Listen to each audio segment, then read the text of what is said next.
pessoal, tudo bem? Sejam bem-vindos a mais um programa Parto em Foco e hoje um encontro diferente do habitual. Teremos aqui um relato de parto.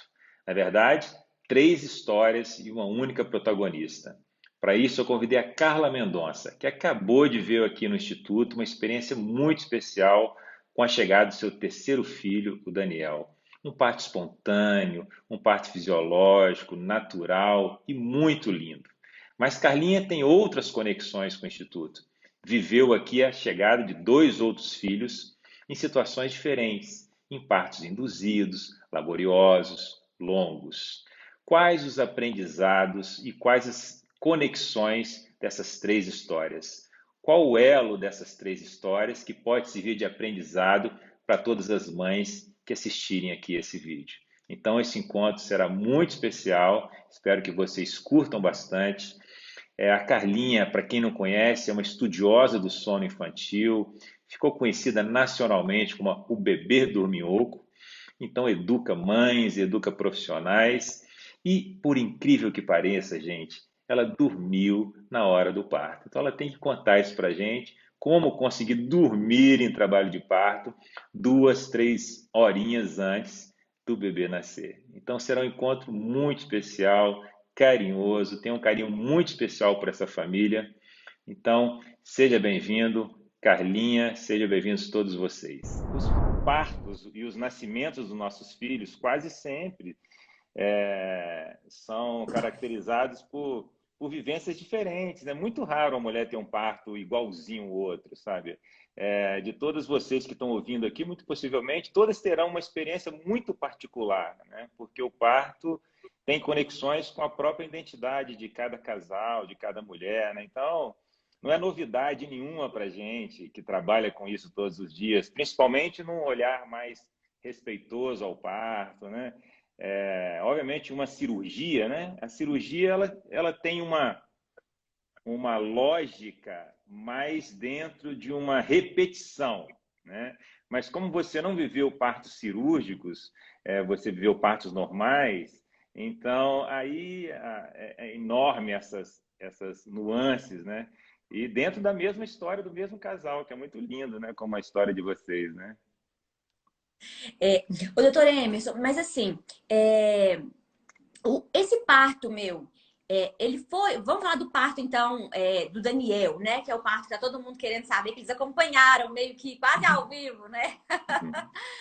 É, é, ele foi um parto assim, típico, tipo, é normal, toda hora tem um parto desse, porque eu fiquei muito surpresa com esse trabalho de parto meu, né? Porque assim, eu tinha uma ideia.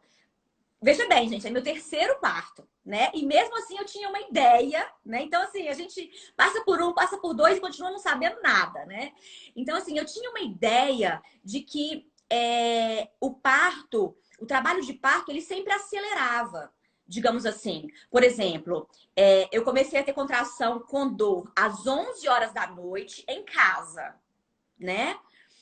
Então, elas vinham ali mais ou menos a cada 10 minutos, e foi mantendo assim 10 minutos. Depois, elas foram para tipo 8 minutos, 7 minutos, e a dor foi aumentando um pouco. Então, doía num nível assim, de eu ter que parar de falar, mas de eu estar ali, ok, né? Era uma dor ok.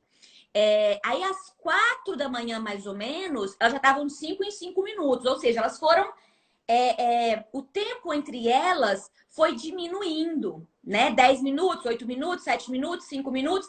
E eu achava que isso aconteceria dessa forma progressiva até o momento do Daniel nascer. Mas não foi assim. Porque aí, gente, eu liguei pro doutor Emerson, mandei o WhatsApp para ele e falei, doutor Emerson, eu acho que foi trabalho de parto. Porque assim, tá de 5 em 5 minutos, tá doendo. Nesse momento, inclusive, eu estou dentro do chuveiro. Aí chegou uma hora por volta, né, de 3h30, 4 horas da manhã, que eu fui pro chuveiro, porque ficar no chuveiro quente, gente, ajuda muito, me ajudou muito nas dores, né? Em todos os partos, inclusive, tá? O chuveiro, para mim, foi útil em todos os partos, na hora do alívio da dor. Então, aí eu falei com ele, eu tô achando que eu tô em trabalho de parto mesmo. Aí ele falou, vem pra cá, então, pro hospital. Né? Só que quando? Aí é que tá, gente. Aí é que tá a questão. Depois que eu liguei pro doutor Emerson, e aí toda uma equipe foi acionada, né? Porque eu acho maravilhoso, que eu acho uma das coisas que eu acho maravilhosas no seu trabalho, doutor Emerson, é que você trabalha em equipe, né? Você não trabalha sozinho. Então você trabalha. O parto do doutor Emerson sempre vai ter ele de médico, uma enfermeira obstetra e uma doula. Porque ele acredita, né, pelo que eu sei, que são fundamentais esses profissionais para um trabalho humanizado com a mulher, né? Então, a partir do momento que eu me comuniquei com ele, né, esses 3 profissionais já foram acionados para ir para o hospital. Fora a fotógrafa e a cineasta que foram para filmar meu parto. Beleza, né? 5 pessoas acionadas indo para o hospital 5 horas da manhã. Aí, gente, meu trabalho de parto parou. Assim, no meu achômetro, né? As minhas contrações pararam. Lembra que começou com 10 minutos, foi para 8, foi para 7, foi para 5. E aí, eu achava que ia para 4, ia para 3, né? Até o Daniel nascer. Mas não! Depois que eu liguei pro doutor Emerson, as contrações foram para 7 minutos, 8 minutos, 10 minutos. Aí, gente, eu quase morri do coração. Falei, meu Deus do céu. Eu chamei todo mundo e simplesmente era para incomodar todo mundo. Aí, mas assim, as contrações não pararam completamente. Elas vinham, né, assim, mais espaçadas. E eu fiquei aqui em casa ainda 1 hora, gente. Eu falei, não é possível. O que eu faço agora? Aí saí daqui 5 da manhã e falei, vamos, Vitor, porque eu tô 2 noites já sem dormir, né? Essa noite que eu tô contando pra vocês e a noite anterior, que eu fiquei com contração também de 2 da manhã, a partir de 2 da manhã até o dia inteiro, só que era uma contração sem dor nenhuma, né? Então eu falei, vamos pro hospital, então tá todo mundo lá já, né? Já incomodei todo mundo, aí fomos pro hospital, né? Cheguei lá às 6 horas da manhã, doutora, gente, eu cheguei lá com a cara tão boa, vocês viram os posts, né? Eu chegando no carro, a Dola me filmando, eu batendo papo, a gente na recepção do hospital, aquela conversaiada. O doutor Emerson nem acreditava que eu estava no trabalho de parto, gente. Ele olhou para mim, aquela cara assim, meu Deus, Carlinha, você não tá em trabalho de parto, não, você tá bem demais. Mas, quando chegamos no quarto que ele foi me examinar, 7 centímetros de dilatação. Então, assim, isso para mim foi muito chocante, porque eu achava que sempre acelerava as contrações. Mas não, no meu caso, depois elas foram espaçando e ficaram super tranquilas ao longo do dia todo, né? Até que no final, no início da tarde, depois de umas 2 horas da tarde ali, o Daniel nasceu 3h46, né? Então, a partir de umas 2 da tarde, e elas começaram, então, a ficar ali mais ritmadas. Exatamente o que você descreveu, Carlinha. O que se espera é um trabalho de parto progressivo. Normalmente, o trabalho de parto ele é progressivo. Ele vai acelerando de maneira progressiva até chegar a 10 centímetros e o bebê nascer. Mas existem situações onde isso não acontece, por vários fatores, assim, que a medicina às vezes não consegue nem explicar. Assim. No seu caso em particular, você é uma mulher que já tinha uma experiência muito grande anterior de 2 partos, uma mulher muito segura, muito confiante, um casal muito conectado. Essa saída de casa para a maternidade ali, né, ela ativou talvez no seu cérebro algumas áreas mais racionais. E o parto em si, em particular, um parto normal, um parto natural, ele tem um comando muito cerebral, mas muito instintivo.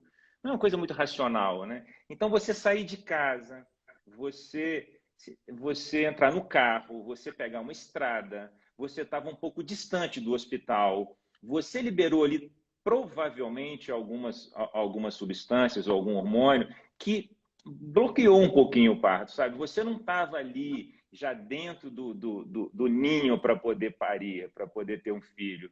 Então, são explicações que a gente não consegue ter uma certeza absoluta, mas muito provavelmente essa mudança de ambiente, para um ambiente acolhedor da sua casa, com seus filhos, para uma estrada, né, assim, a alguns quilômetros do hospital, assim, a natureza é tão perfeita, é como se o seu cérebro percebesse, espera um pouquinho, vamos dar uma parada aqui, porque ela precisa de se reconhecer de novo em outro ambiente, né?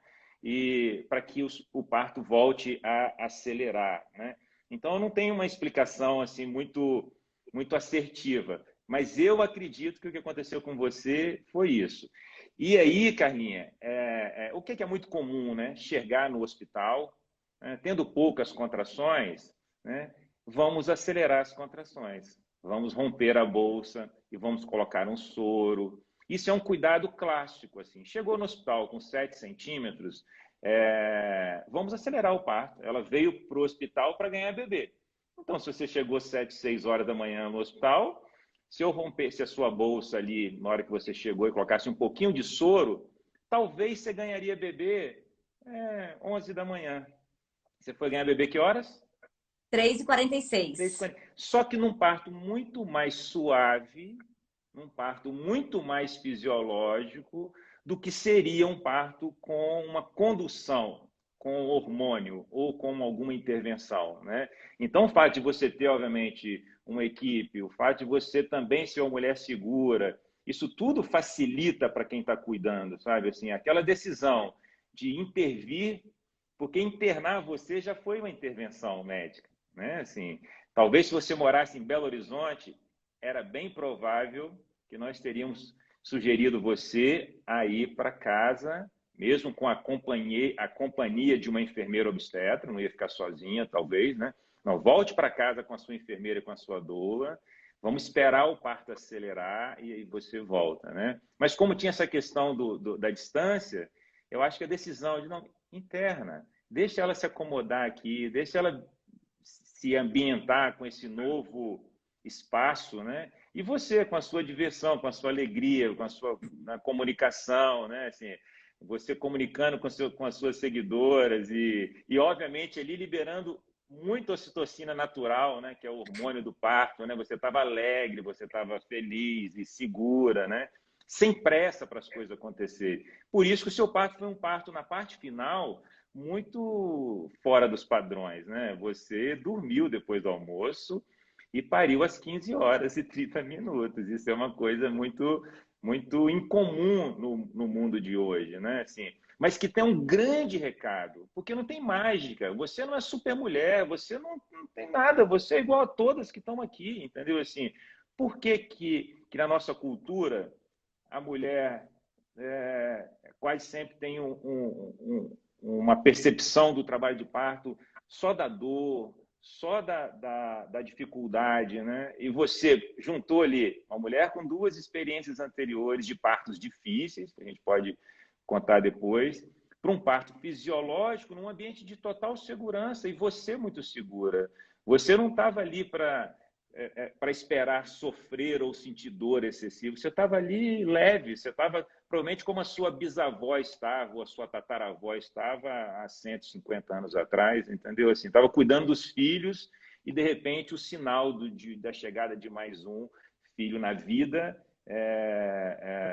chegava para essa mulher. Então, assim, o seu parto tem um grande recado para as mulheres, um recado de capacidade das mulheres, de capacidade do próprio corpo, de lidar com essas sensações, né? O seu corpo modula essas sensações. Então, quem acredita que o parto é só dor, está errado, entendeu? Assim, o parto tem alegria, tem prazer, tem sorriso, tem festa, tem celebração, né? Assim, só que a nossa cultura vê o parto dessa forma? Provavelmente não. O jeito que nós cuidamos da mulher abre um leque para ela viver como você viveu? Não. Quantas mulheres tem a possibilidade de viver da forma que você viveu, assim. Então é um grande recado, um recado de capacidade, né? Não tem nada de especial, assim, né? As mulheres são como você, foram produzidas, foram construídas para isso durante milhares de anos, né? Eu falo sempre aqui nos encontros, nas lives, o parto acontece há milhares de anos, né? Depois de Cristo, 2.000 anos que a espécie humana se reproduz de forma natural, assim. A cesariana, que é um grande avanço, a anestesia, que é um grande avanço. Tem a anestesia da década de 90, 80. Agora, aqui, eu já era nascido, eu já tinha 20 anos, quando a anestesia se popularizou. Cesariana depois da Segunda Guerra Mundial, década de 40. Não tem nem 100 anos, entendeu? Cesariana boa, segura, como existe hoje. Então, assim, as mulheres têm uma grande capacidade, né? E você representou isso, na minha opinião, sabe assim? E é muito lindo quando a gente que trabalha com isso, que defende a mudança do olhar do nascimento no Brasil, aí se depara com é isso, sabe? Assim, é isso. Mais partos assim para mais mulheres, né? No Brasil, no mundo, né? Porque o mundo inteiro vive uma reflexão sobre o olhar do nascimento, não é só no Brasil. O Brasil mais ainda, né? Então, você está de parabéns. A sua história, ela é muito linda, assim, e muito inspiradora. Eu acho que para quem está aqui tem que pegar um pouquinho disso como inspiração, assim. Carlinha é igual vocês, não tem nada de, né? Isso, é ela e são vocês, né? Então criar condições para que vocês vivam isso de forma saudável, né? De forma fisiológica e respeitosa, né? Não é isso? Maravilhoso, é exatamente isso, né, doutora Emerson? Mas assim, o que você falou assim, olha, naquele momento, Carlinhos, que estava com sete de dilatação, qual que seria o procedimento mais comum? O comum, né? Assim, 99% intervir. O médico ali, né? A grande maioria interviria com ocitocina, com furar a bolsa. Vamos agilizar esse negócio para esse menino nascer rápido. Mas para que isso? Né? Então, assim, o que que o doutor Emerson tem, assim, ele tem muitas coisas especiais nesse olhar dele para a mulher, mas uma das mais especiais é essa, é de esperar, né? Esperar o corpo da mulher agir, né? Um homem totalmente da ciência, total, eu fui o tempo todo monitorada, meu neném estava sendo o tempo todo monitorado ali, né? Mas, assim, o que a gente precisa é disso, de esperar, né? Eu lembro de uma pessoa que virou para mim e falou: Nossa, Carlinha, quando eu cheguei no hospital, esperando, né, um parto normal, o meu médico falou assim comigo: Ó, vamos andar rápido esse trabalho de parto, hein? Porque eu tenho um casamento para ir hoje. E aí, aquilo, Carlinha, aquela frase acabou comigo. Ali eu perdi o meu parto normal. E no final das contas fui para cesárea. Então, assim, gente, esse tipo de comentário, né? Essa falta de esperar o tempo da mulher, né, doutora Emerson? A confiar, né? Assim, confiar nessa capacidade, né? Então, encontros como esse aqui servem de inspiração nesse sentido, assim, né? A gente está falando agora no Brasil de uma retomada da confiança da mulher nessa capacidade, entendeu? Assim, por que que na Europa, nos países mais desenvolvidos, mais civilizados, tem altas taxas de partos normais? Assim, o Brasil é vice-campeão mundial de cesariana, gente. Tipo, por que isso? Se perguntem aí durante as gestações de vocês, né? Faça essa reflexão. Então, no Brasil, realmente, a gente precisa urgentemente mudar esse olhar, né? E um olhar de, você falou isso de forma linda, assim, de confiança, né? Quem cuida da mulher nesse momento precisa de ter confiança no processo, entendeu? Assim, eu falo sempre que o parto é muito mais simples que você fazer o Daniel. Difícil é fazer o Daniel, com dois bracinhos, dedinho nas mãos, cérebro, neurônio, olhinho abre e fecha, dois rins, e dentro de você 3 quilos de bebê, todo conectado com as artérias, os ligamentos. Presta atenção, gente, num útero desse tamanhozinho, assim, o útero de uma mulher não grávida é desse tamanho. Depois ele fica grandão com um bebê de 3 quilos. Isso é altamente. Ninguém duvida disso, né? Assim, todo mundo confia, né? Que quase sempre as gestações vão transcorrer de forma saudável, né?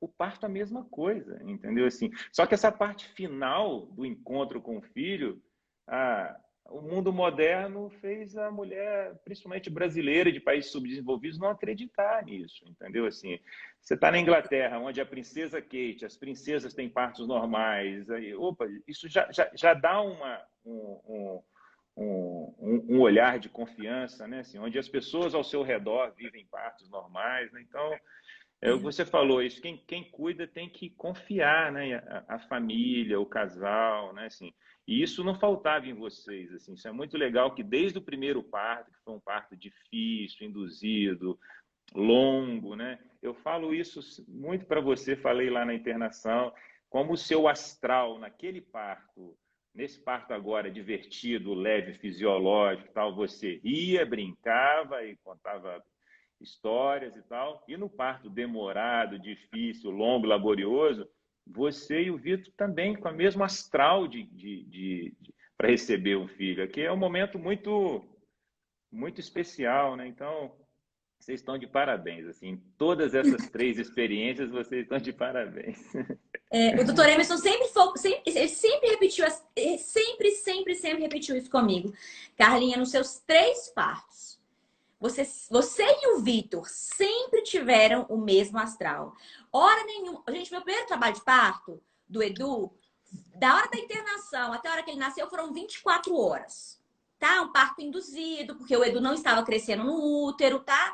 Ele estava com percentil 50 no último ultrassom, ele nasceu com percentil entre 3 e 10, então estava com crescimento restrito Restrito. no útero. Então precisou da indução, né, doutor Emerson? Foi indicação médica, porque ele estava parando de mexer, inclusive ele estava parando de crescer e parando de mexer também no ultrassom, né? Então, assim, ele estava com 38 semanas e 3 dias, falamos, não, vamos induzir, né, doutor Emerson? Então, assim, 24 horas, tá? Total, da internação até ele nascer. Parto induzido. O doutor Emerson já explicou várias vezes. Parto induzido dói muito mais, é mais complicado, né? Pronto. Segunda gravidez, parto do Gugu. A mesma coisa. Chegou no fim da gravidez, ele parou de crescer, gente. Ele estava no percentil 75 no último ultrassom e no próximo ultrassom... Ah, não, aí a bolsa rompeu. Eu estava com 35 semanas e 5 dias, a bolsa rompeu. Aí o doutor Emerson me internou para deixar ele ali 3 dias amadurecendo o pulmãozinho, fazendo umas coisas no hospital que o doutor Emerson precisava fazer lá. Me deixou 3 dias internada. Aí no dia que fez 36 semanas, novamente um parto induzido. E aí como que ele nasceu? De novo com um percentil baixíssimo, entre 3 e 10. Ou seja, ele de novo estava sendo mal nutrido. Então, assim, a gente até conversou, né? Que se a bolsa não tivesse rompido, no próximo ultrassom, o doutor Emerson provavelmente já ia falar, Carlinha, vai precisar induzir, porque, de novo, um bebê com crescimento restrito, né? E esse trabalho de parto do Gugu, então, gente, o primeiro foi 24 horas, certo? O segundo, a gente internou aí umas 8 da noite e ele foi nascer, tipo, 6 da manhã. Então, foram aí foi bem menos, né? Foram aí 10 horas de trabalho de parto, induzido de novo, né? E aí, agora, esse terceiro parto, que eu nem sei mais quantas horas foram aí no total de trabalho de parto. Começou 11 da noite, né? As contrações com dor. Ele foi nascer 3h46 da tarde, mas zero intervenção. Zero, zero. Não teve nem assim, sei lá, um paracetamol, digamos. Nada. E o doutor Emerson sempre disse isso. Carlinha, os seus 3 partos completamente diferentes, mas o seu astral do Vitor sempre foi lá em cima. Sempre foi ótimo. Hora nenhuma você reclamou. Ah, tá demorando. Ah, agiliza. Não, eu não tava lá para ter pressa. Eu tava lá para esperar meu filho nascer, né? É vida. Então, assim, ele sempre focou nisso. E ele me contou que, doutor Emerson, tem pessoas que reclamam muito, né? Isso pode atrapalhar, né?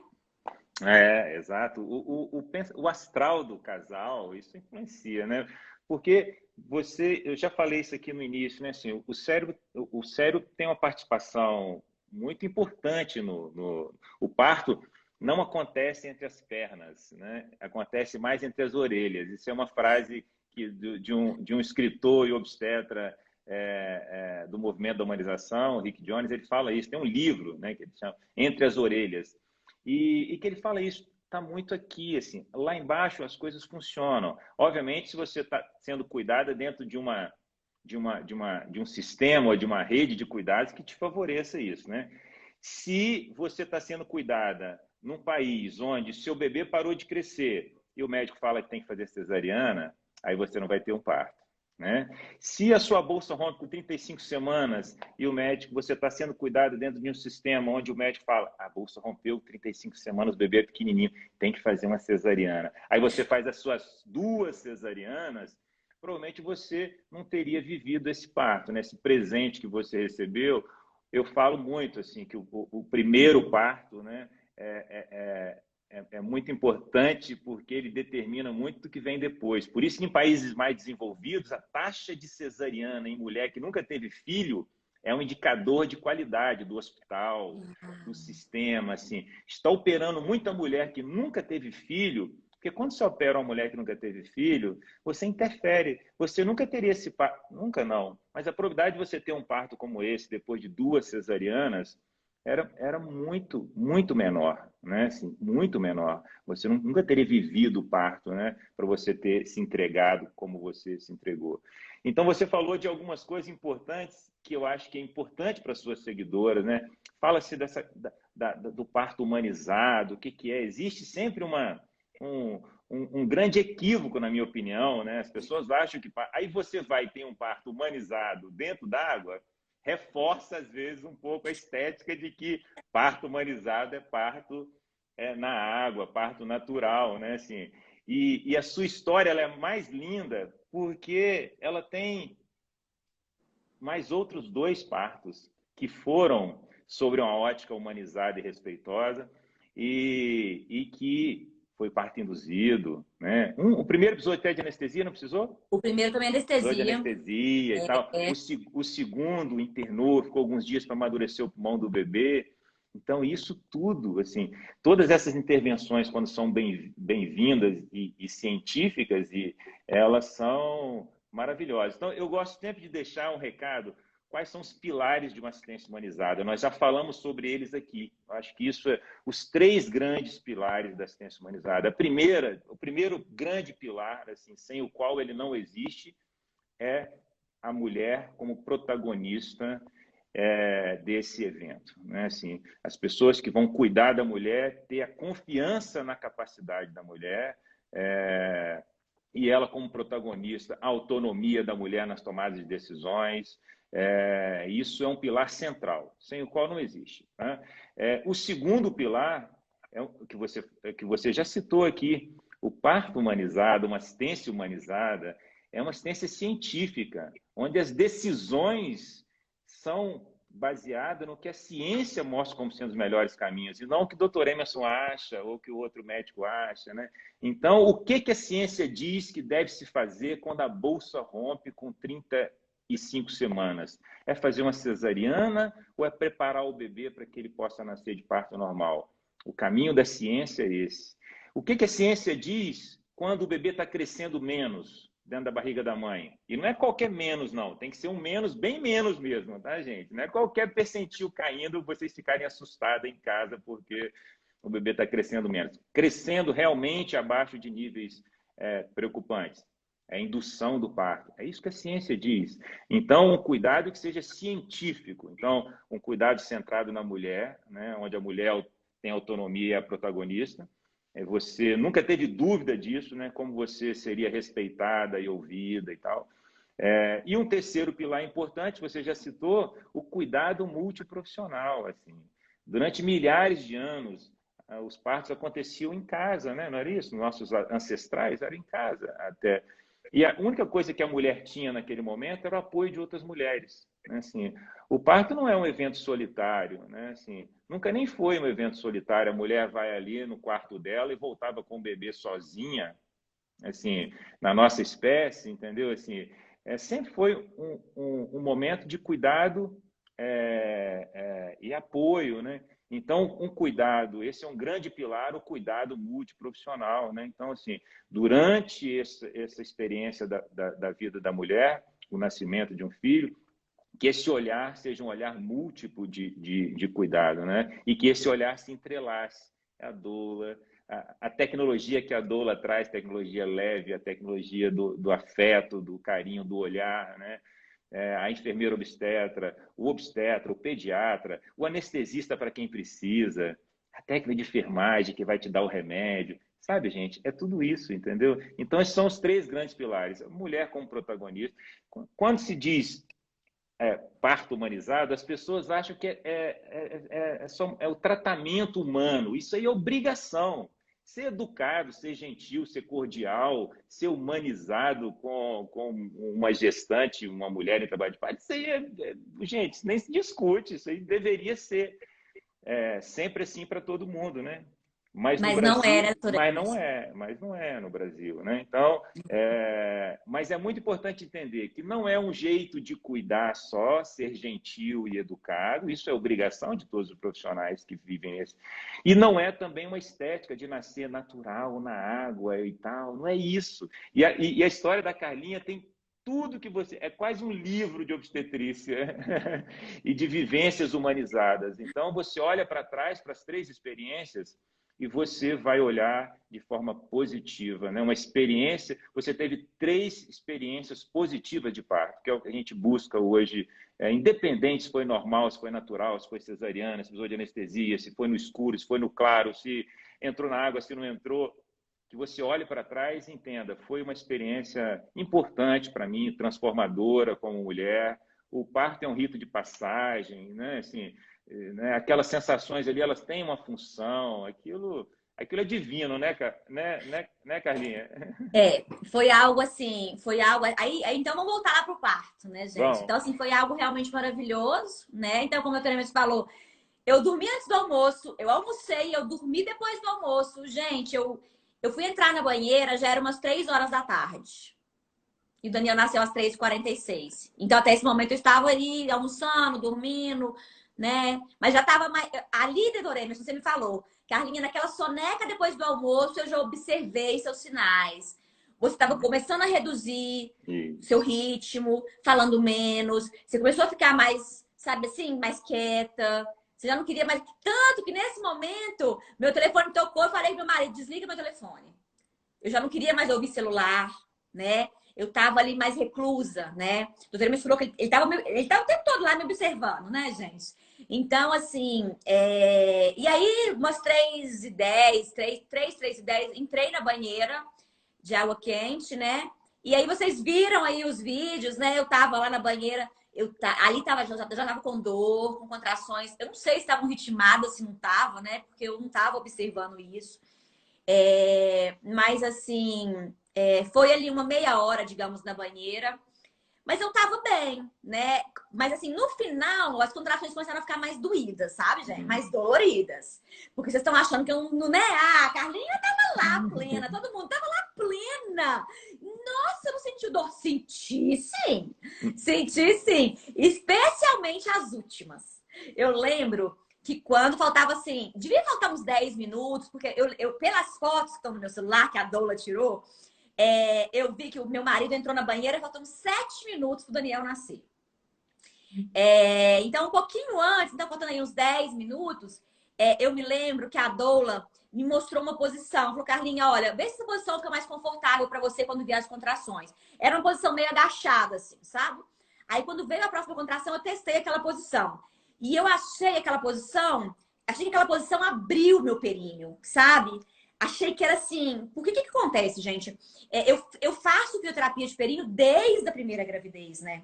Então, assim, todas as minhas gravidezes eu fiz fisioterapia de períneo que te prepara para esse momento do parto, né? Então, assim, porque o que a gente faz quando a gente sente dor? A gente tende a se contrair, né?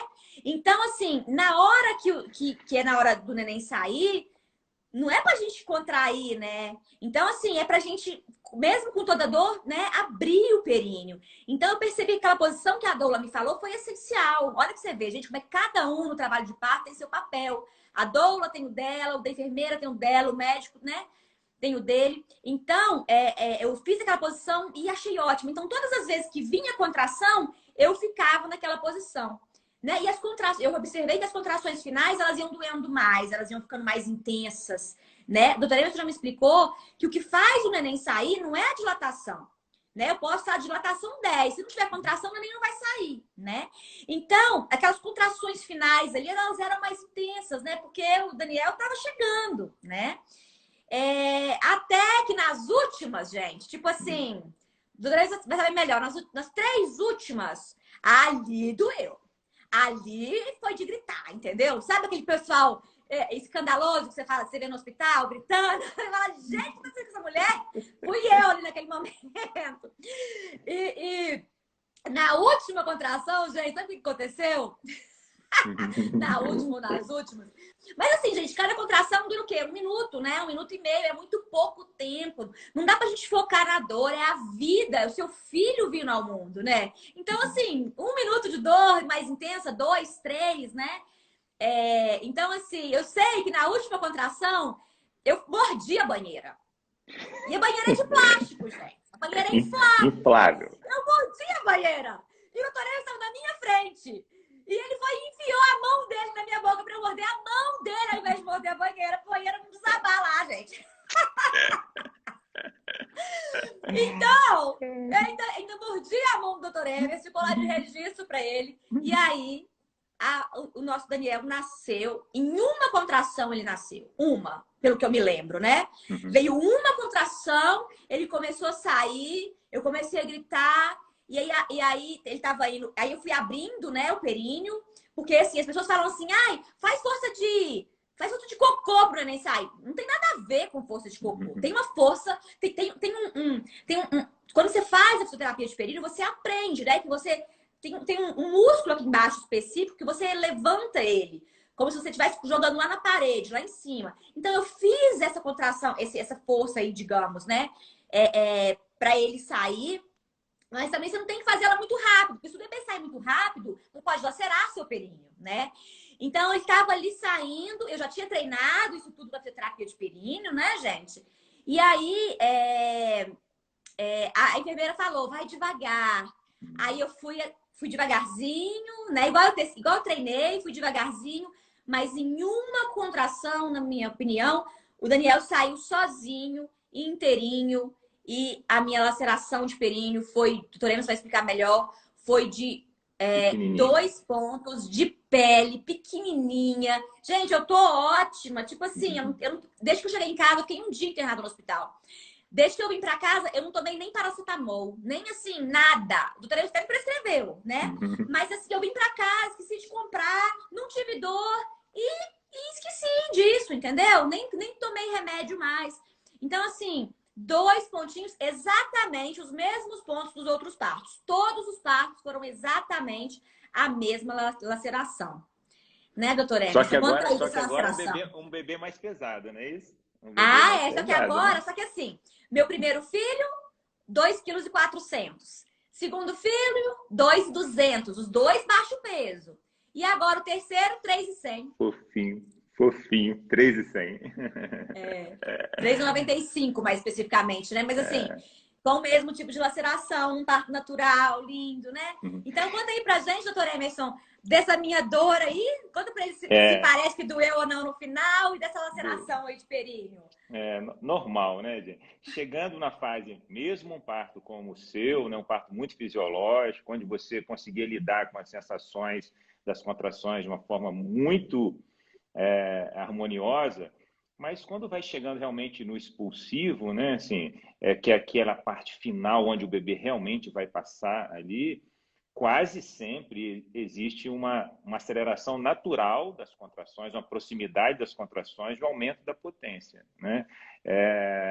E você se relacionou também muito bem, Carlinhos. Você acha que você gritou muito, você acha que você se expressou demais, mas para quem cuida disso todos os dias, foram ali 3, 5 contraçõezinhas, entendeu? Assim, esse período expulsivo ele pode durar 5 minutinhos, como pode durar 1 hora, 2 horas, 3 horas, 4 horas para expulsar um bebê. Tá? Em média, alguns minutos até 2 horas. Mas tem mulher que chega nos 10 centímetros e precisa de mais tempo para conseguir expulsar o bebê, para o bebê poder nascer. E quando fala da dor, né, as pessoas, eu gritei, tá? Isso é um problema? Não, gente, a expressar a dor ou expressar essas sensações, ela é uma ação importante.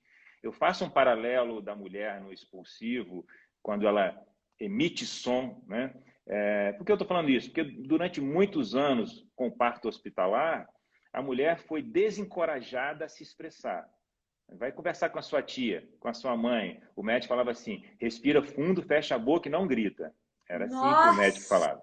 Era desse jeito. Era desse jeito? Não. É desse jeito. Tá, Carinha? É desse jeito. Muitas mulheres que vão passar por aqui, que vão assistir, vão, pô, é isso aí. O médico pediu para eu não gritar, porque gritar atrapalha.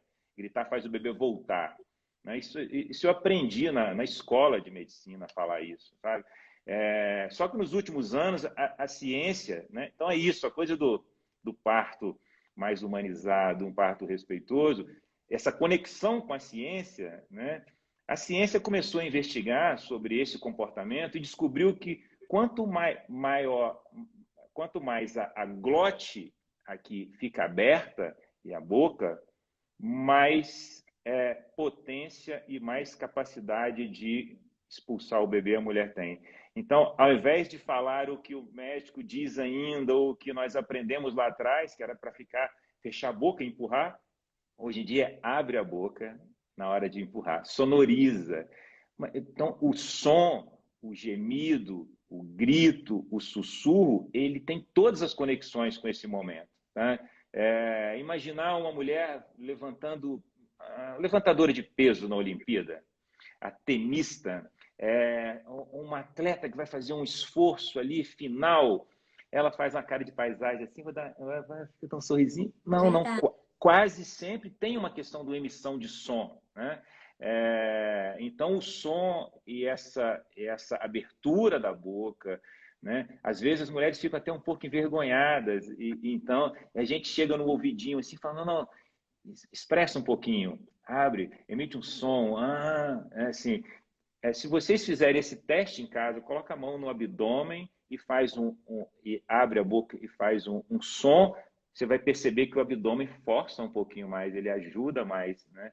Então, isso que você se expressou foi totalmente fisiológico, sabe? Não era assim, será que o meu parto, então, já que foi fisiológico, era para eu estar quietinha e o bebê saindo assim? Não, não, é isso mesmo, né? Assim, durante a caminhada, você teve momentos de relaxamento assim incrível, né? Eu ficava brincando com você que escrever um livro ou fazer um outro Instagram agora, o parto do minhoco, né? Assim, como dormir na hora do parto, né? Então, assim, o parto tão fisiológico que você conseguiu ali em alguns momentos, porque havia acordado de madrugada, você não havia dormido, uma outra noite também deu um ensaiozinho e tal. Então foi possível você descansar ali. E quando você retomou ali na parte final, foi tudo perfeito, assim. Até a mordida no meu braço foi perfeito, entendeu? Doutor Emerson, E tem você não muita gente lembrava que perguntando da braço que era, Epísio. né? Como é que é? E você não lembrava que era, né? Você falou, foi um braço que apareceu lá. Eu não sabia que era o seu. Eu percebi que eu tava mordendo a banheira e chegou uma mão, eu não sabia de quem que era. Aí depois eu fiquei sabendo que era a sua. Mas aqui, conta pra gente da Epísio. O pessoal tá perguntando. Teve gente me perguntando assim, Carlinha, mas isso atrapalha na relação sexual depois? Isso atrapalha no xixi, no cocô? Olha, gente, eu sei que existem vários tipos de laceração, tá? Uhum. Mas no meu caso, que sempre foi essa pequenininha, 2 pontos, laceração de pele, eu realmente eu não senti nada, assim. É claro que no dia que nasce, é claro que tá mais sensível, né? Mas assim, por exemplo, eu já fiz cocô desde domingo. O neném nasceu na sexta-feira à tarde, entendeu? Então, cocô normal, assim, todo dia, domingo, segunda, terça, sem dor nenhuma. Normal, né? Não tá ardendo, não tá machucando, não tem nada. Mas assim, eu também não tô jogando futebol, né? Eu tô sentando mais comportada, eu tô me cuidando, né? Porque eu sei que nesse momento não é para ficar fazendo estripulias, né? Sobre A a questão Epísio. de relação sexual, nunca atrapalhou. Minha fisioterapeuta, porque a fisioterapeuta, ela avalia isso depois, né? Como é que ficou, se teve cicatriz, se não teve. E ela sempre me falou, Carlinhos, o seu períneo é perfeito, né? Eu toco no seu períneo, eu não sei que passou um bebê aqui. Se eu tivesse de olho vendado, você e outras mulheres, se eu passasse o meu dedo, eu não saberia que você teve bebê de parto normal, que você teve laceração de tão perfeito que está. Então, assim, gente, no meu caso, não teve nada. Eu sei que tem casos que tem. Mas o pessoal tá perguntando, doutor Emerson, se é Sobre melhor Epísio, né? lacerar ou cortar o períneo. E aí? Exato, né? Esse é um tema sempre que gera curiosidade, né? Então é o que você disse. Primeiro, cada história é única, né? Assim, né? Cada laceração pode gerar um desconforto maior ou menor para as mulheres, né? Mas você teve 3 partos sem episiotomia e com laceração de primeiro grau muito pequenininha, só na pele, certo? Né? 1 centímetrozinho, assim, pequenininho.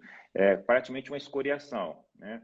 Então, em relação ao epísio, gente, durante milhares de anos, essa explicação que eu sempre dou para todas as minhas gestantes, durante milhares de anos não existia episiotomia. O que é episiotomia? Quando o bebê está nascendo, está aparecendo o cabelinho, o médico faz uma anestesia na vagina da mulher e corta a vagina para ampliar a passagem do bebê. Quando a episiotomia começou a ser feita, é quase que uma coisa meio lógica imaginar, o bebê é grande, os bebês são grandes, as vaginas são pequenas. Quando o parto veio para o hospital, a intenção era facilitar essa passagem para o bebê, diminuir o risco de traumas ou de traumas grandes para as mulheres, né?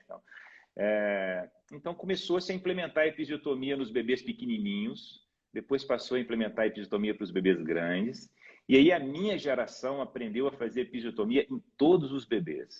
Eu aprendi na escola, na faculdade, no livro de medicina, a fazer episiotomia em todos os bebês, né? Há 20 anos atrás.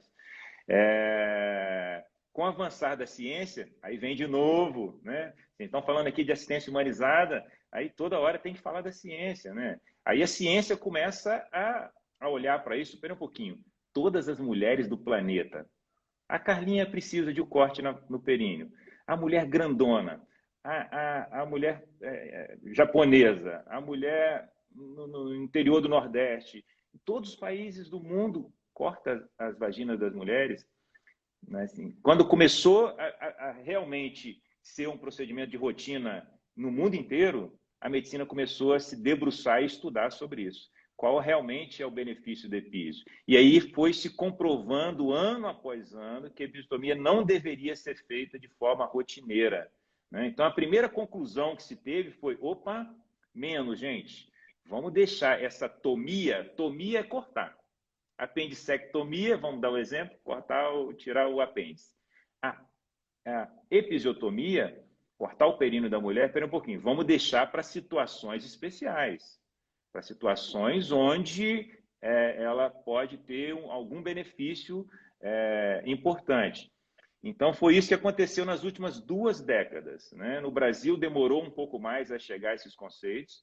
E agora, mais recentemente, existe uma reflexão se talvez a episiotomia não deva ser um procedimento que deva ser abolido do cuidado ao nascimento no mundo moderno. Né? Então, pode ser que daqui a 5, 10 anos, isso vai ficando cada vez mais claro. Né? Então, esse caminho de não fazer episiotomia em ninguém, que foi os primórdios antes da medicina moderna, cuidar das mulheres no hospital, sempre lembrando, né, gente? Só depois de Cristo, 2000 anos, e os bebês nasciam em casa, com as mulheres e com as famílias. Né? Não tinha ponto, não tinha bisturi, ninguém cortava, ninguém fazia nada. O parto veio para o hospital, começou-se algumas intervenções, e essa foi uma delas. Começou a cortar todo mundo. Cortou todo mundo, agora a gente parou. Vamos cortar em situações muito pontuais. E é possível que nos próximos anos a gente trilhe um caminho cada vez mais forte de que essa intervenção deva ser abolida. Né? Mas eu sempre falo, Carlinhos, quando eu explico de epísio, eu falo que a mulher moderna, a pergunta que ela deve se fazer é o seguinte, não é que se eu quero epísio ou não quero. Eu não quero epísio. Eu não quero cortar. Eu vou cortar minha vagina. Pelo amor de Deus, eu não quero isso. A pergunta que tem que fazer no primeiro dia de pré-natal é o seguinte, o que eu posso fazer para não precisar? E aí, doutor, o que eu posso fazer no mundo moderno para não precisar de uma episiotomia ou para não ter um trauma perineal ou para ter uma laceração pequenininha como a da Carla? O que eu posso fazer? Tem um monte de coisas hoje no mundo moderno que são possíveis, né? Coisas muito simples, desde a fisioterapia obstétrica, um bom controle de peso, uma vida ativa, massagem perineal, e depois na hora do parto também, um parto ativo, onde você deita, levanta, senta, um parto em posições que favoreçam a saída do bebê. Aquela posição que você ficou, eu falo, se eu fosse parir, eu pariria naquela posição. Para mim, eu acho aquilo o mais lógico, entendeu? Assim, pela inclinação do osso e do desenho da vagina, aquela posição inclinada um pouco para frente, assim, eu acho ela perfeita para o bebê escorregar. Agora, a mulher moderna, ela tem o parto no hospital de barriga para cima, com a perna igual ela colhe preventivo, é uma posição pouco anatômica para a saída natural do bebê, né? Então, um parto com mais mobilidade, né? Um parto com menos anestesia, porque né, mesmo tomando anestesia, aquela anestesia muito forte, pode dificultar a mulher de empurrar o bebê para fazer a passagem final. Né? Então, uma anestesia que não interfira na sua força motora, né? E na hora do parto, posições mais confortáveis. Então, a pergunta, você falou muito da fisioterapia obstétrica, né? Para você é uma coisa né? Que tem toda uma... É muito óbvio, poxa, eu vou passar por isso, um bebê vai passar por mim. Existe hoje cuidados que eu possa fazer com esse meu músculo? Poxa, óbvio que eu vou fazer, entendeu? Assim, então, a pergunta mais importante é o que eu posso fazer para não precisar de uma intervenção no meu períneo para ajudar o meu bebê a nascer, né? E eu acho que fica um recado aqui, né? E a fisioterapia é uma dessas ações simples, né? Até porque a fisioterapia você pode fazer em casa, né? Assim, você aprende lá com a fisioterapeuta, com o seu cuidador e vai para casa. É uma parte grande, é feita em casa, no seu dia a dia, né? É. Então, Mas, é... por exemplo, doutor Emerson, se eu tivesse feito um epísio, teria sido pior para mim? Quantos pontos são? Quantos pontos? Por exemplo, o meu foi 2 pontos, mas um epísio seriam quantos pontos? Corta a, músculo? Não corta? Isso, Conta pra isso. gente. O trauma de um EPI. Então, as primeiras reflexões em relação a será que é melhor deixar lacerar do que fazer um EPI? Essa é a pergunta, né? A ciência fez essa pergunta também. Espera um pouquinho. E se nós deixarmos? Vamos deixar então. Pega 1.000 mulheres. Como é que a ciência chega às conclusões, gente? Estudando e comparando, né? Hoje em dia a medicina é assim, ela é mais analítica, ela é mais científica. Ela não é só observacional, assim, o médico, eu faço isso há 20 anos desse jeito. Então a medicina vai e se propõe a estudar. Então pega lá 1.000 mulheres e faz epísio em 1.000 mulheres e 1.000 mulheres deixa ter parto sem epísio e compara os resultados, né? A epísio protegeu a musculatura dessa mulher, teve menos dano ou não, né? Isso facilitou efetivamente o bebê a nascer, o bebê nasceu em melhores condições, e quando começou a comparar, né, de forma direta, observou que fazer episiotomia não prevenia, como a gente imaginava, os traumas perineais, né? Então, ter um parto sem epísio a probabilidade da mulher ter um trauma menor do que já é epísio. Estão entendendo? Quando fala em não ter epísio, é comparando com episiotomia. Com Sim. episiotomia já é um trauma grande. É garantido, Entendeu? né? É garantido, já começou com esse. Não é assim, não vou fazer epísio, mas eu posso escolher um parto que eu não tenho trauma. Não é isso. Quando a gente compara não fazer epísio com aquela mulher que vai fazer de rotina. Então ela já ganha um grande trauma, que é pele, gordura, pega ali um pouco da musculatura. Então, essa é a reflexão do mundo moderno, assim. Então, não ter epísio, né, como você, quase sempre a mulher vai ter um trauma, uma laceração perineal menor do que já seria a episiotomia. Foi aí que começou essas reflexões, foram aí que começaram essas reflexões, né? Então Então, o epísio é bem pior, né? Do que geralmente a laceração, né? Porque também existem lacerações terríveis, né? claro, exato. E existe epísios terríveis. Essa semana, logo depois do seu parto, não, logo depois não, era uma seguidora dela, gente, das coisas que só acontecem no Instituto Nascer. Estava eu cuidando da Carlinha e de uma outra mulher, coincidentemente, no mesmo dia, no mesmo hospital, né? Uma estava mais adiantada do que a outra e tal.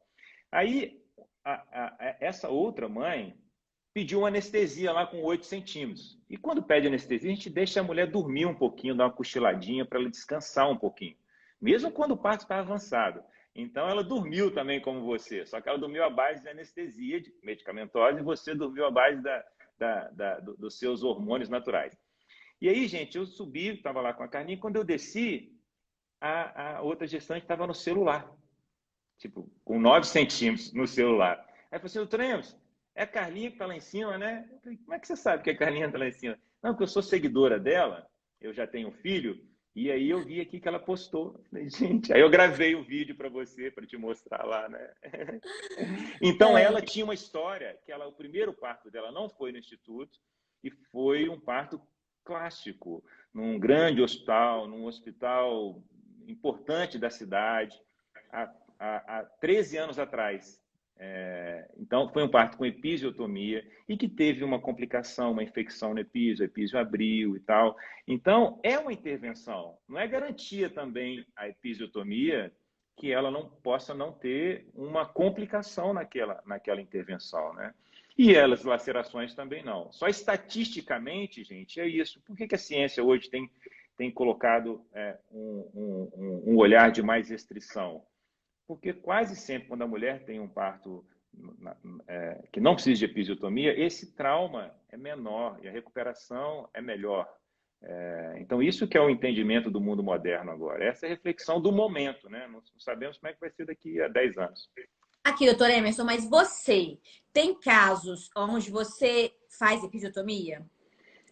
Tem, assim, eu tive, né, no Instituto a gente tem uma taxa de episiotomia super baixinha, deve ser uns 3%, principalmente correlacionada aos partos difíceis, aqueles partos que precisam de fórceps ou vácuo extrator.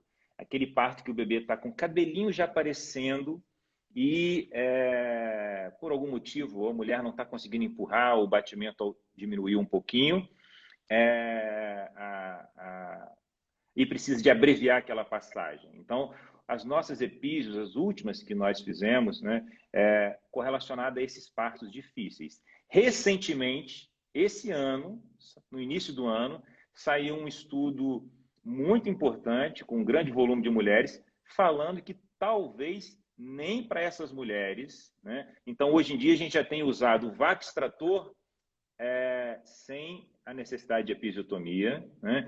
E algumas situações também o fórceps sem a necessidade da episiotomia, né? Então, até nessas condições mais especiais, né, a ciência tem mostrado que o não trauma médico do períneo da mulher traga benefícios e não malefícios, entendeu? Então, Tá.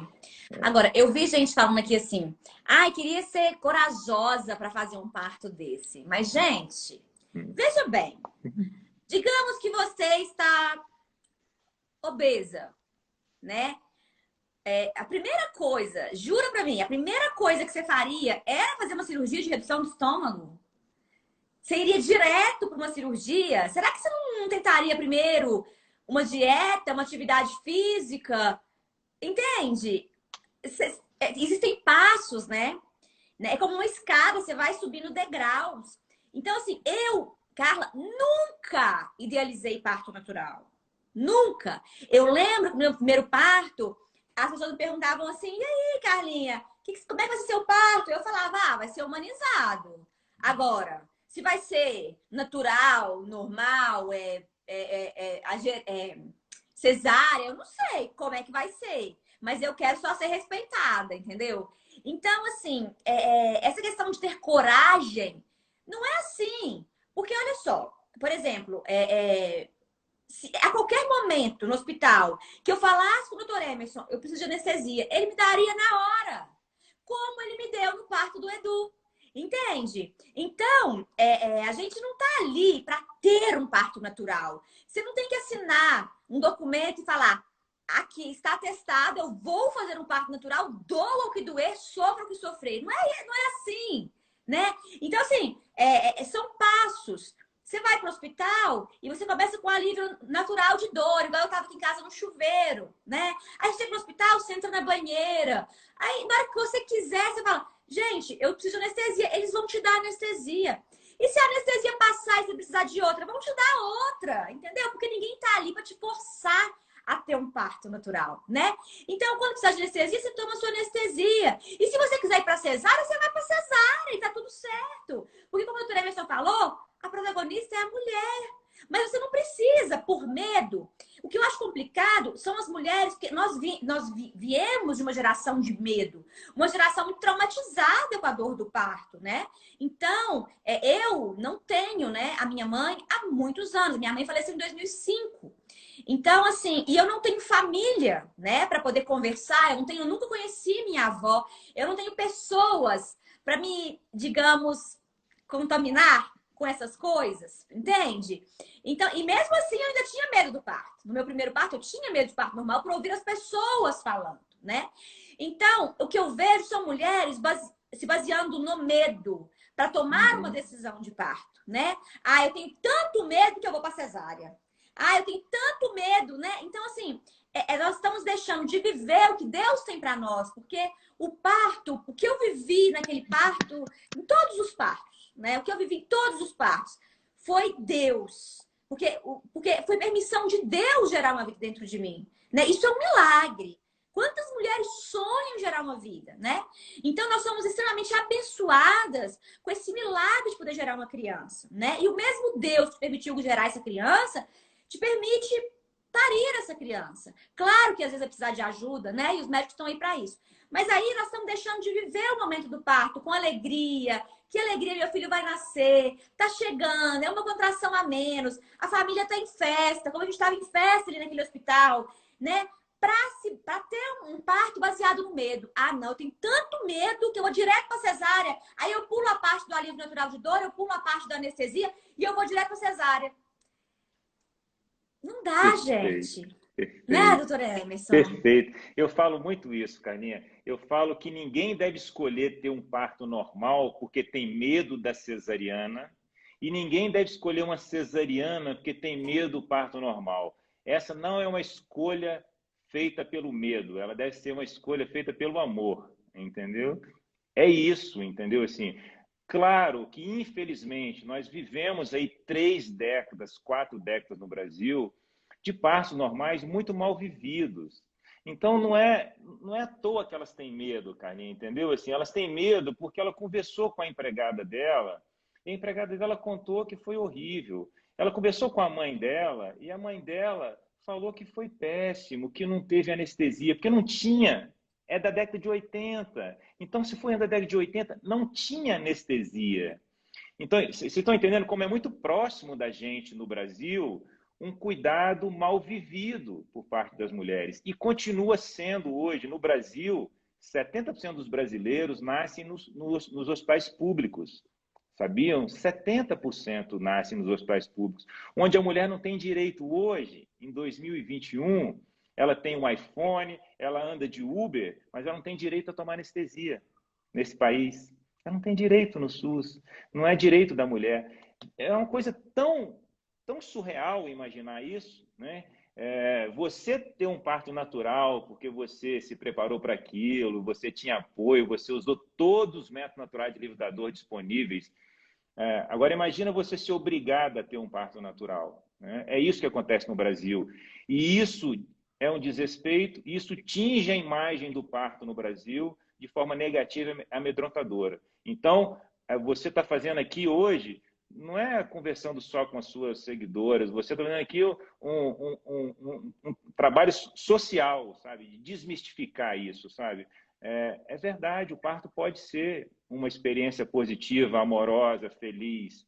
É possível olhar para trás, mesmo num parto difícil, mesmo um parto monitorado e técnico e tal, e estar feliz com isso, né? Então, infelizmente, esse medo, a gente vive nessa cultura do medo e só tem um jeito de sair da cultura do medo, é com informação. Ponto. É isso. Então, o grande recado. Hoje em dia não tem desculpa mais. Antigamente a informação era um poder médico. Você ia no consultório, a sua mãe e a sua mãe só sabia o que o médico contava para ela ali a respeito de determinadas coisas. Hoje em dia, se o seu médico não te contar, você vai assistir essa live aqui. Você vai ler um artigo científico no Google. Cai lá um artigo científico para você. E aí, se você for começar a ler, entendeu? E a ciência médica, né? Você não vai achar textos falando muito diferente do que a gente está dizendo aqui. Assim, mesmo o médico brasileiro que faz cesariana sem necessidade, quando ele vai escrever um artigo, ele não escreve isso, não. Assim, não tem muito texto assim explicando por que cesariana é melhor que o parto normal e tal, e assina embaixo, põe o nome e o CRM dele. Ele não põe, não. A gente não, as pessoas não fazem isso, não. Então, a internet está aí democratizando a informação, né? Cursos, contato com mulheres que tiveram experiências positivas, olhar para fora, né? Espera um pouquinho, 80% de cesariana em Belo Horizonte, quem tem plano de saúde. Aí, na Inglaterra, é 20%. Opa! Peraí, Belo Horizonte está... Ah, tá. Belo Horizonte está certão e a Inglaterra está errado, né? Me ajuda aí, né? Entendeu? Complica, né? Então, informação, né? Eu acho que é fundamental, né? Eu acho que para livrar a mulher moderna dessa cultura do medo, a primeira coisa é informação, né? É o que você está fazendo aqui, pô, inspirando as pessoas, né? Então, eu vivi essa semana, vou contar rapidinho. Antes de você, teve um parto de uma mulher, cara, que é o seguinte, ela teve a filha dela, a filha dela que estava em trabalho de parto, então a vovó estava lá na suíte de parto, a mãe Tá. dela. E a mãe dela teve ela nos Estados Unidos há 30 anos atrás. Aí quando Uau. ela chegou, e a mãe dela estava dando o maior apoio a ela, porque a mãe dela teve ela um filho de parto natural nos Estados Unidos há 30 anos e um filho de parto normal com anestesia. Então ela teve os dois partos. Então essa menina foi criada nessa cultura, que, né, assim. E aí ela estava grávida e aí foi ganhar o bebê. E a mãe dela estava com ela. Já é estranho para a gente, porque a mulher brasileira, ela poucas vezes a gente tem a vovó lá com a gente. Por quê? Porque a mãe dela tem cesariana, a mãe dela tem medo do parto, a mãe dela está insegura que a minha filha escolheu um parto normal. Só que essa menina não. Essa menina, ela teve uma mãe que teve parto há 30 anos. A primeira coisa que ela chegou naquela suíte que você estava, com aquela luz meio amarela ali e tal, ela falou assim, nossa, tá bem parecido com a suíte que eu fiquei nos Estados Unidos há 30 anos atrás. Há 30 anos atrás. Sendo que Uau. aquela suíte que você ficou tem 6 meses aqui em Belo Horizonte, tá? E aí, Carlinha, quando o trabalho de parto estava ali com 5 centímetros, a filha dela estava meio deitada na cama assim de lado, ela estava sentada comigo no sofá, a vovó, de perna cruzadinha assim, conversando, falando assim, doutor Emerson, é inesquecível isso, né? Eu lembro de tudo. Eu lembro desse dia, na hora que o bebê que ela saiu assim, que veio pro meu colo, sabe? Saiu da vagina assim, aquela pressão, aquela coisa meio quente, e a filha dela em trabalho de parto olhando, sabe assim, sabe, dando uma olhadinha para ela. Falei, cara, olha só o que essa mulher em trabalho de parto está ouvindo. Uma mãe falar que aquilo é inesquecível, que ela lembra dos detalhes do bebê vindo ao colo. Falei, pô, meu Deus, né? Quantas mulheres brasileiras terão um depoimento desse, né? Assim, da mãe, da sogra, né? Que Falando tão sogra... positivamente, né? Nossa, tão Ninguém tem. positivamente, ninguém, assim. Que sogra vai ser você, né? O que você vai falar para a esposa dos meninos, entendeu? Assim, pelo amor de Deus, eu vivi isso É. aqui e tal. Então, assim, certamente essa geração que vem por aí, né? Assim, é a geração dessa transformação, né? Eu acho que essa sua história ela é muito inspiradora. Você está de parabéns. Obrigada. Quais posições que eu tive os outros meninos? Os outros, gente, eu não pude ter na banheira. O Edu, eu tomei anestesia, né? E depois que você toma anestesia, não pode, né, doutor Emerson, entrar na Isso, banheira não. mais. Uhum. Aí eu não pude, eu tive ele sentada num banquinho. Então, na sala de parto humanizado, tem um banquinho que ele é vazado, né? Então, eu sentei nesse banquinho, o Vitor sentou atrás de mim, então eu escorei aqui nele e o doutor Emerson pegou o neném, então, quando ele nasceu, né? Sentada, nessa posição aqui, né? Mais ou menos assim, sentada. O Gugu foi a mesma coisa, porque o Gugu, Gustavo, ele era prematuro. E Prematuro. prematuro não pode ir na banheira, né, doutor Emerson? Aí, Exatamente. o Gugu, eu acho que ele nasceu na bola de pilates, que eu não tenho certeza, não, eu não lembro direito. Eu tentei que assistir o vídeo. Mas eu tava, era um banheiro, era uma suíte muito pequena, né, do hospital, não Improvisado. tinha muito espaço. Eu estava no box na hora, com água caindo na barriga para melhorar a dor, né? E aí eu acho que tava na bola de pilates. E aí o Vitor atrás de mim, eu escorei Isso. no Vitor e também sentada, Bacana. ela nem saiu. Eu não sei se foi no banquinho, não, ou foi na bola. Mas os dois sentados, né? E agora na banheira, né? Agora as coisas caminharam para a banheira, né? E aí teve essa posição aí que eu falei para vocês, meio para frente, inclinada, De meio joelhos. agachada ali, né? De joelhos. que foi muito favorável.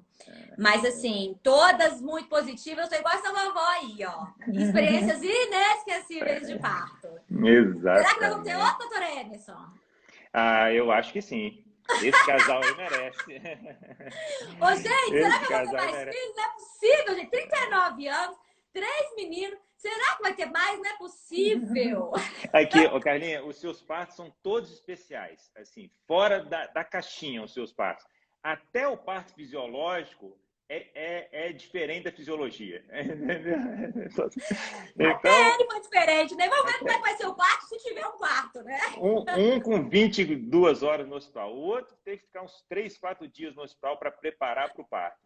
E o outro, que foi super fisiológico, ainda teve essas diferenças todas aí do que se espera, né? É muito bom, muito bom. Verdade. Doutora Emerson, eu quero te agradecer imensamente, né, por os cuidados com a minha família, né? Porque, assim, é, foi, assim, muito especial todos os meus 3 partos. E eu sei que foi dessa forma porque foi com você. Porque, né, a gente sabe o que tem aí no mercado, né? As violências obstétricas que tem por aí. E eu te agradeço muito. Eu sempre falo com o doutor Emerson que ele é tão bem sucedido no que ele faz. Porque ele cumpre os propósitos de Deus para um parto de uma mulher. Eu creio que Deus não criou a mulher para ser violentada. Eu creio que Deus não criou a mulher para passar por um parto onde ela é proibida de gritar, onde a barriga dela é empurrada, onde ela passa todo tipo de vergonha e trauma, né? Então, Deus tem um propósito para os médicos obstetras, que é o quê? Um parto respeitoso junto das mulheres, né? E aí o que acontece? Quando um médico, qualquer que seja o médico, quando um médico realiza esse trabalho bem feito, né, vai ter resultados positivos. Então, doutor Emerson, todo o seu sucesso nessa cidade, né, porque o seu trabalho é muito bem feito. Muito bom, Carlinhos. Foi muito bom encontrar com você aqui, assim, tão bem, tão feliz com esse astral seu, 4 dias pós-parto, né? Assim, também é uma inspiração isso aí, né? E é muito rico, né? Tudo que a gente pôde conversar aqui. O Brasil precisa de refletir sobre o cuidado ao nascimento no Brasil, né? Assim, não é só. Então, tem pessoas que passaram aqui e falaram, não, mas cesariano, eu prefiro cesariano. Não, a questão não é essa, se é cesariano, se é parto normal. A questão é muito mais complexa do que isso, entendeu? Assim, então, ajudar as mulheres a terem experiências positivas desse momento, porque isso tem uma conexão importante com o que vem depois, com a construção da mulher que vem depois, né? Você falou assim, eu tive o parto que eu tive porque você estava lá. Não, não, você teve o parto porque é você, entendeu? Porque os seus partos são você e a construção que você teve junto com seu marido, né? Dentro de uma cultura, sem né, uma família muito próxima de você, né? Então, você fez um caminho muito lindo todas as vezes, né? E o que a gente quer é isso, que as mulheres vivam experiências saudáveis, positivas, fortalecedoras de parto, né? Que as intervenções sejam usadas de forma cuidadosa, científica, que não exceda excessivamente o uso da tecnologia, mas que também não falte tecnologia para ninguém quando precisa, né? Que é uma questão brasileira, né? Assim, o excesso de um lado causando dano e a carência de recurso, de cuidado na outra ponta.